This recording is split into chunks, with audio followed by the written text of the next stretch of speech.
ഗുരു വന്നിട്ടുണ്ട്, നിന്നെ വിളിക്കുന്നു. യോഹന്നാന്റെ സുവിശേഷം 11-ാം അധ്യായം 28-ാം വാക്യത്തിലെ ഒരു ഭാഗമാണ് ഇന്നത്തെ ചിന്തയ്ക്കായി വായിച്ചത്. ഗുരു വന്നിട്ടുണ്ട്. മാർത്ത മറിയോട് പറഞ്ഞ ഒരു ആജ്ഞയാണ്. എന്താണ് യോഹന്നാന്റെ സുവിശേഷം 11-ാം അധ്യായത്തിലെ പ്രമേയം? ബഥാനിയയിലെ ലാസറിന്റെ ഭവനം. ഇപ്പോൾ അവിടെ മരണം സംഭവിച്ചിട്ട് 4 ദിവസം ആയിരിക്കുന്നു. 2 സഹോദരിമാർ ഈ കുടുംബത്തിൽ അവശേഷിച്ചു. 1 മാർത്ത, 2 മറിയ. ഈ കുടുംബവുമായി കർത്താവിന് വളരെ അടുത്ത ബന്ധം. ഈ ഭവനം പലപ്പോഴും താൻ സന്ദർശിച്ചിരുന്നു എന്ന് നമുക്ക് തിരുവെഴുത്തിൽ വായിക്കുവാൻ കഴിയും. അപ്രകാരമുള്ള യേശുവിന്റെ നിരന്തരമായ സന്ദർശനമാണ് ഈ ബഥാനിയ ഇത്രയും പ്രസിദ്ധമാകുവാൻ കാരണം.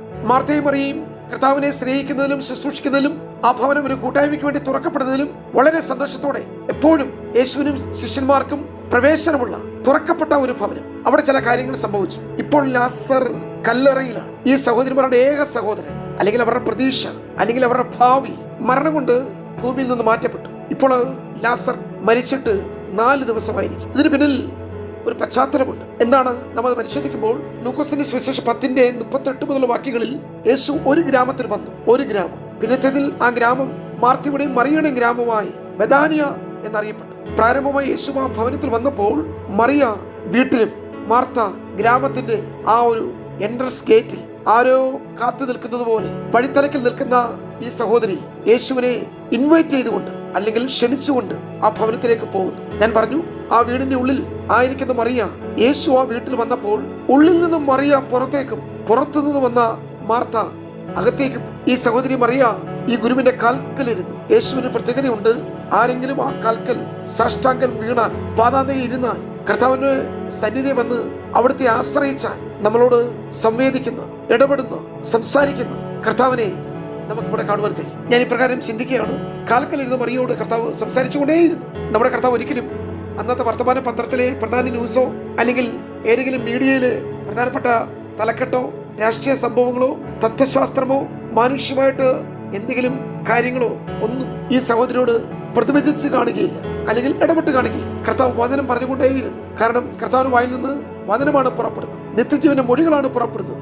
ദൈവഹിതമാണ് വെളിപ്പെട്ട് വരുന്നത്. ദൈവശബ്ദമാണ് പുറത്തു വരുന്നത്. ദൈവസന്നിധിയിൽ ഒരിക്കലും മനുഷ്യമായ, ലൗകികമായ, പ്രാകൃതമായ, രാഷ്ട്രീയപരമായ, ബൗദ്ധികപരമായ കാര്യങ്ങൾക്കൊന്നും പ്രസക്തിയില്ല.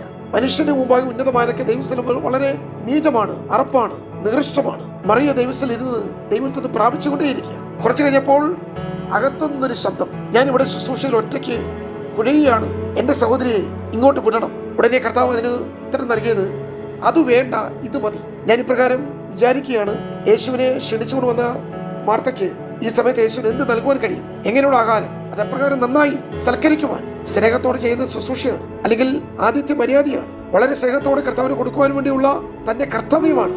താൻ അതിന് തയ്യാറാണ്. കഴിഞ്ഞ നിമിഷങ്ങളെല്ലാം അതിനു വേണ്ടിയുള്ള പരിശ്രമമായിരുന്നു. പക്ഷെ എന്താണ് നമ്മുടെ കർത്താവ് പറഞ്ഞത്?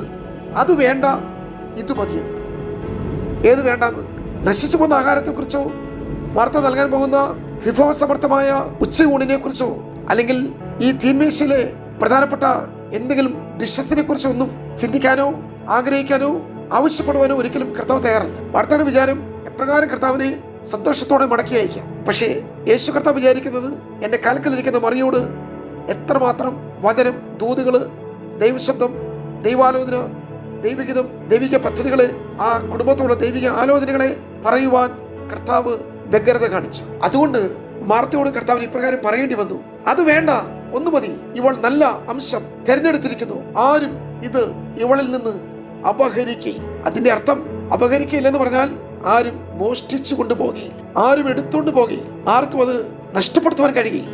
യേശു ആ കുടുംബത്തോടൊരു പ്രവചനം പറയുമായിരുന്നു. നാളുകളിൽ, വരും കാലങ്ങളിൽ എന്തൊക്കെയോ ഈ കുടുംബത്തിൽ സംഭവിക്കും. ചിലതൊക്കെ കണ്ണിന്റെ മുമ്പിൽ നിന്ന് മാറ്റപ്പെടും, അപഹരിക്കപ്പെടും, മോഷ്ടിക്കപ്പെടും, നഷ്ടപ്പെടും. പറഞ്ഞ പോലെ സംഭവിച്ചു. ലാസറിന്റെ പെട്ടെന്ന് ദിനമായി രോഗം മൂർച്ഛിച്ചു. അത് മരണത്തിലേക്ക് പ്രവേശിച്ചു. കാരണം യേശു ആ വീട്ടിൽ വരുന്നതിന് മുമ്പേ ഒടുക്കത്തെ ശത്രുവായ മരണം ആ വീട്ടിൽ കയറി. മരണത്തിന് അങ്ങനെ ഒരു പ്രത്യേകതയുണ്ട്.